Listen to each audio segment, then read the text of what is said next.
Anda telah mengunduh podcast yang dipaparkan oleh Pendeta Dr. Erastus Sabdono ini dari truth.id/voice. Selamat mendengarkan podcast ini. Shalom Bapak Ibu dan saudara-saudara yang terkasih di dalam Tuhan. Kebenaran saat ini berjudul komoditas. Berbicara mengenai kuasa Allah, hendaknya kuasa Allah tidak dipahami secara mistik atau hanya dikaitkan dengan hal-hal yang berbau spektakuler, ya, seperti mujizat.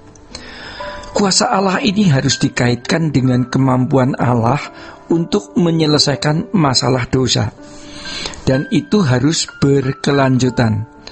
Namun rata-rata kalau bicara soal kuasa Allah selalu dikaitkan dengan masalah-masalah hidup yang terkait dengan pemenuhan kebutuhan jasmani. Ini merupakan sebuah penyimpangannya.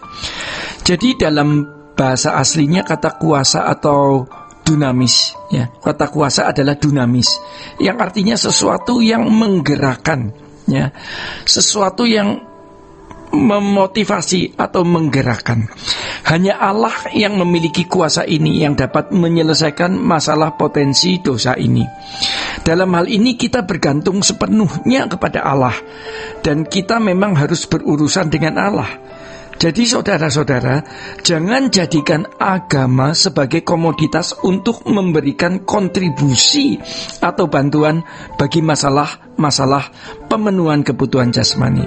Sebab kalau menyangkut pemenuhan kebutuhan jasmani, kuasa kegelapan juga dapat memfasilitasinya.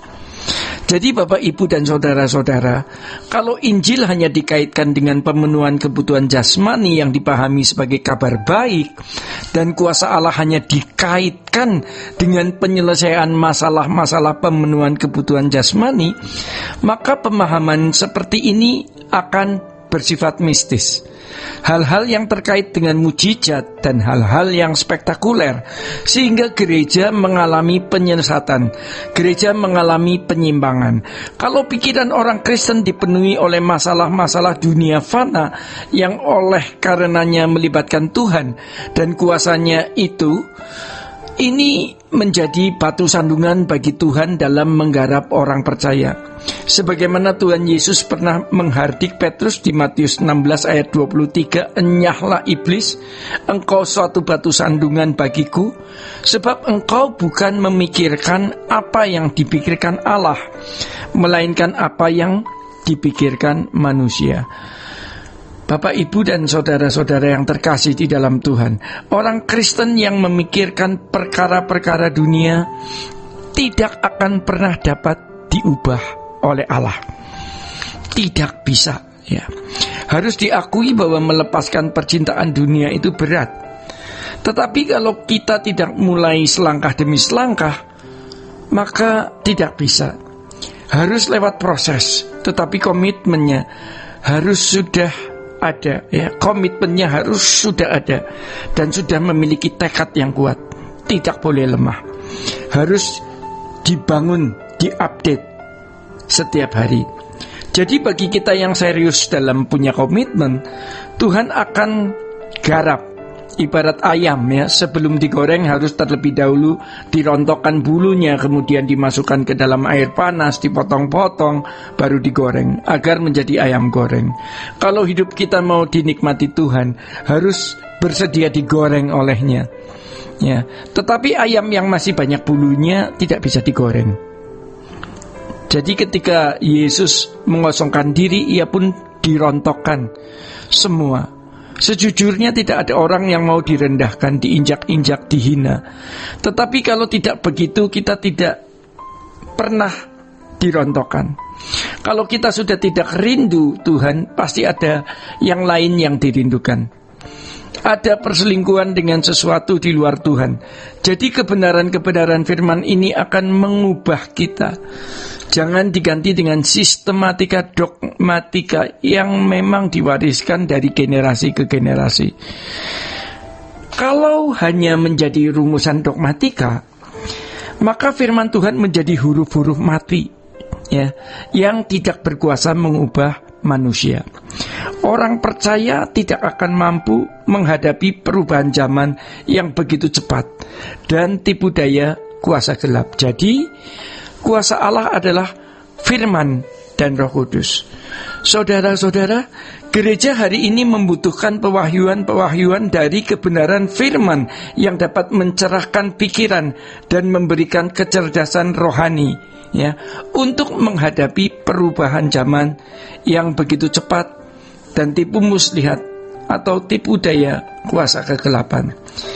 Gereja bukan hanya membutuhkan orang-orang yang memiliki kualifikasi akademis, tetapi gereja membutuhkan orang-orang yang haus dan lapar akan kebenaran, yaitu orang-orang yang rela meninggalkan dunia, ya. Orang-orang yang rela meninggalkan dunia dengan segala kesenangannya, dan orang-orang yang memiliki komitmen untuk hidup kudus, tidak bercacat dan tidak bercela. Orang-orang yang memburu Tuhan untuk mengerti apa yang Tuhan kehendaki bagi generasi sekarang ini. Tentu saja mereka adalah orang-orang yang hidup hanya untuk menyenangkan perasaan Allah, ya. Jadi kepada orang-orang seperti inilah Tuhan mewahyukan kebenaran-kebenaran firman yang dibutuhkan untuk generasi yang sedang menuju kegelapan abadi. Bapak, Ibu, dan saudara-saudara, hidup hari ini semakin banyak masalah. Begitu banyak tekanan atas manusia, dan manusia sibuk menghadapi berbagai persoalan yang menekan hidup ini.